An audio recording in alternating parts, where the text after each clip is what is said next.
अस्सलाम वालेकुम वरहमतुल्लाहि वबरकातुहू। रब्बि इश्रह ली सदरी वयस्सिर ली अमरी वहलुल उक़दतम मिन लिसानी यफ़क़हू क़ौली।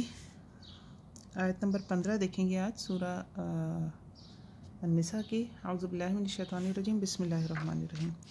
वल्लाती यअतीनल फ़ाहिशता मिन निसाइकुम फ़स्तशहिदू अलैहिन्ना अर्बअतम मिनकुम फ़अम्सिकूहुन्ना फ़िल बुयूति हत्ता यतवफ़्फ़ाहुन्नल मौतु औ यजअलल्लाहु लहुन्ना सबीला। वल्लज़ानि यअतियानिहा मिनकुम फ़आज़ूहुमा फ़इन ताबा व अस्लहा फ़अरिदू अन्हा इन्नल्लाह कान तव्वाबर रहीमा। क्योंकि पीछे बात हो रही थी, वसीयत के कुछ अहकामात आए और उसके बाद डिटेल बताई गई कि किस तरह से किसको कितना हिस्सा तरके में से मिलेगा माशरे की। अब कुछ ऐसे मसाइल पे बात की जा रही है जो माशरे में बिगाड़ का सबब बन सकते हैं। पहले जिस पे बात की गई तरके के हवाले से, वो भी एक बहुत बड़ा इशू है हमारे माशरे में जो बिगाड़ का सबब बनता है। और अब कुछ इखलाकी बुराइयां, उनकी बात की जा रही है। तो सबसे पहले बात की गई जना की। जनाब वल्लाती, और वो औरतें या तीना जो आए फ़ाहिशा को, बेहयाई को, मिन निसाइकुम तुम्हारी औरतों में से, फ़स्तशहिदू अलैहिन्ना अर्बअतम मिनकुम तो गवाह बना लो इन पर 4 तुम में से। यानी अगर किसी औरत पर जना की तहमत लगाई गई है या इल्ज़ाम लगाया जा रहा है तो लाजिम क्या है कि 4 गवाह पेश किए जाएं। और 4 गवाह कौन हों? आकिल हों, बालिग हों, काबिल एतमाद हों, मुसलमान मर्द हों। औरतों के लिए ये रास्ता बंद किया गया क्योंकि देखिए औरतों के लिए, औरतें एक तो जज्बाती होती हैं, दूसरी बात औरतों की अपनी प्रोटेक्शन है इसमें। मर्दों के मुकाबले में औरतें कहीं ज़्यादा जज्बाती होती हैं, इसलिए जो माँ के हवाले से औरत कुर्बानी देती है या माँ का जो रुतबा है वो औरत को अल्लाह ने अता किया है। वरना खुद सोचें आप, जितनी तकलीफ़ से औरत गुजरती है, अगर उसका वो जज्बाती लगाव अपनी औलाद के साथ ना हो तो शायद वो दूसरा बच्चा ही पैदा ना करे।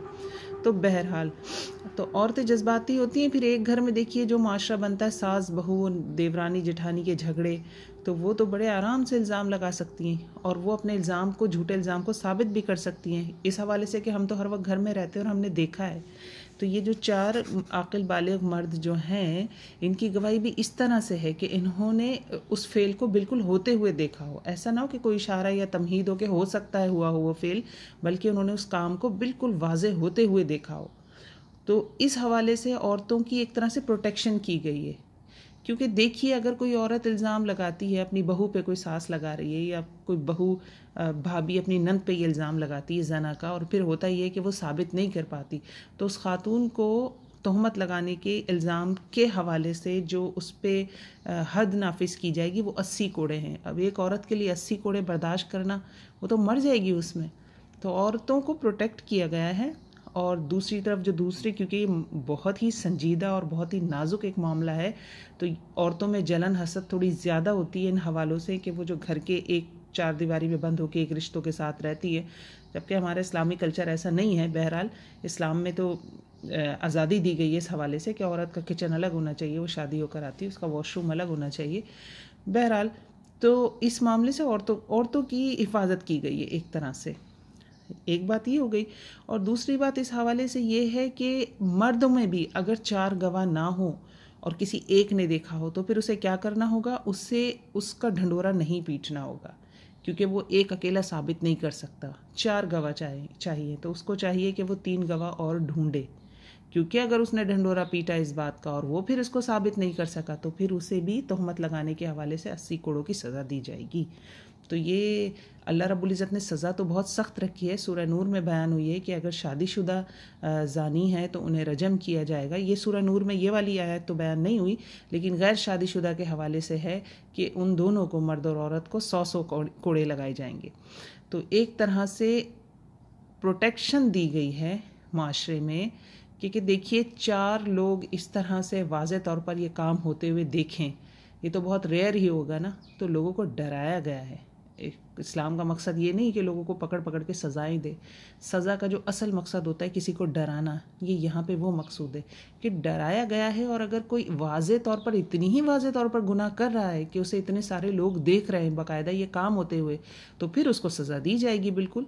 तो उस सज़ा से भी मकसद क्या होगा? डराया जाएगा। क्योंकि जब जना की हद लगाई जाएगी तो सूरह नूर में आता है कि उस वक्त मुसलमानों की एक जमात मौजूद होगी, यानी ऐसे नहीं है कि अकेले में उनको सज़ा दे दी जाए, लोगों के सामने सज़ा दे दी जाएगी ताकि लोग इबरत पकड़ें। अच्छा, अब यही आयत, यहाँ तक तो मैंने जो आपको बात बताई वो इसमें इस सेंस में बयान नहीं हुई कि आगे सज़ा का कुछ और तस्करा किया गया है। देखिए इसमें लिखा है फ़इन शहीदू, फिर वो अगर गवाही दे दें, यानी 4 अगर गवाह मिल जाते हैं, फ़अमसिकू हुन्ना, तो रोक लो उनको, यानी औरतों को, फ़ी बुयूती, घरों में, हत्ता यतवफ़ा हुन्नल मौत, यहाँ तक कि उन्हें फौत कर दे, उनको मौत। तो यहाँ पे ये आयत नंबर 15 में जो सज़ा बताई गई है जना की, वो क्या है? वो ये है कि ऐसी औरतों को घर में बंद कर दिया जाए।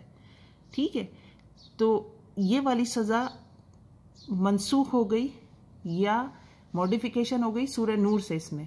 और क्या जना की सज़ा हो गई? 100 कोड़े गैर शादीशुदा जानियों को, और रजम जो जानी है, शादीशुदा जानी है, उनको रजम की सज़ा सुन्नत से साबित है, तौरात में भी मौजूद है ये सज़ा। या फिर दूसरा देखिए लिखा है औ यजअलल्लाहु लहुन्ना सबीला, या अल्लाह बना दे उनके लिए कोई और रास्ता। तो ये रास्ते से मुराद यही थी कि कोई और मॉडिफिकेशन हो सकती है उस सज़ा के हवाले से जो इस आयत में बताई जा रही है। तो वो मॉडिफिकेशन कहाँ हो गई? वो सूरह नूर में हो गई। अब यही आयत लेस्बियन के लिए भी है।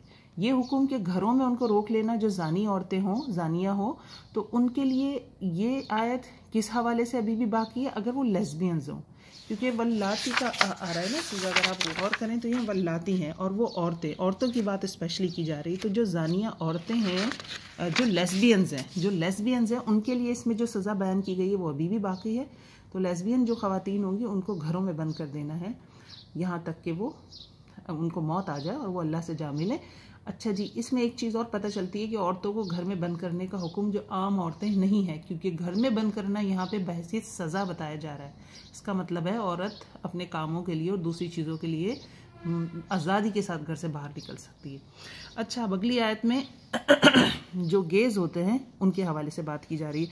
वल्लज़ाने, और वो दो, यानी 2 मर्द, यतियानिहा, ये लफ्ज़ मुश्किल हो रहा है, यतियानिहा, जो आए बेहयाई को, मिनकुम, तुम में से, फ़आज़ूहुमा, तो अज़ियत दो इन दोनों को, फ़इन ताबा, फिर अगर वो तौबा कर लें, व असलहा, और इस्लाह कर लें, फ़आरिदू अनहुमा, तो मुँह मोड़ लो या एराज़ करो उन दोनों से। अब तौबा चाहे जना हो, चाहे लेस्बियंस हो, चाहे गेज़ हो, अगर वो माशरे पे बुराई नहीं खुली है और वो तौबा कर लेते हैं, मतलब किसी को पता नहीं चला है और उन्होंने तौबा कर ली, तो तफसीर ये भी बयान करते मुफस्सिरीन कराम के फिर ऐसी कंडीशन में उन पर हद जारी नहीं की जाएगी। लेकिन अगर एक दफ़ा गुनाह खुल गया है तो वो तौबा तो उस वक्त भी करेंगे, आखिरत की सज़ा से बचने के लिए तौबा उस वक्त भी करेंगे, लेकिन अब उन्हें दुनिया की सज़ा भी दी जाएगी, उन पर हद भी लगाई जाएगी। तो ये थोड़ा सा फ़र्क है, इसको ज़रूर जहन में रखें। इन्नल्लाह काना तव्वाबुर रहीमा, बेशक अल्लाह ताला है तौबा कबूल करने वाला। अब ये जो गेज़ हैं, इनको क्या अल्लाह रब्बुल इज़्ज़त ने सज़ा का हुक्म दिया कि इन दोनों को अज़ियत दो।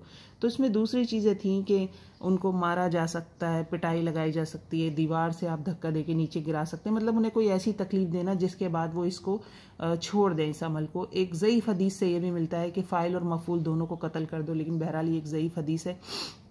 अच्छा, इसी आयत नंबर 15 और 16 के हवाले से जो मुफस्सिरीन कराम है वो ये तफसीर भी करते हैं कि जो मर्द और औरत है, मियाँ बीवी हैं, तो उनमें भी कोई गैर फितरी तरीका नहीं होना चाहिए। यह हदीस से भी साबित है कि शौहर अपनी बीवी के पास गैर फितरी तरीके से ना आए, नंबर 1। नंबर 2, हालत हैज़ में अगर खातून है तो उनसे भी उस वक्त भी उसके साथ वो ताल्लुक़ कायम ना करे। और इस ये हदीस का मफ़हूम है। इसमें तीसरी भी एक चीज़ है जो मैं चाहती हूँ मेंशन कर दूँ कि जो काहिन और नजूमी हैं उनके पास जाकर गैब की ख़बरों के मुतालिक जो पूछता है तो वो उसको भी मना किया गया। इन तीनों को उस कैटेगरी में डाला गया कि ये जो 3 हैं, जो बीवी से हालत हैज़ में जमा करे या गैर फितरी तरीके से उसके पास आए या काहिन के पास जाए, तो इन लोगों के हवाले से कहा गया कि ये एक ऐसे लोग हैं जो उस दीन से खारिज हैं जो मोहम्मद सल्लल्लाहु अलैहि वसल्लम लेकर आए हैं।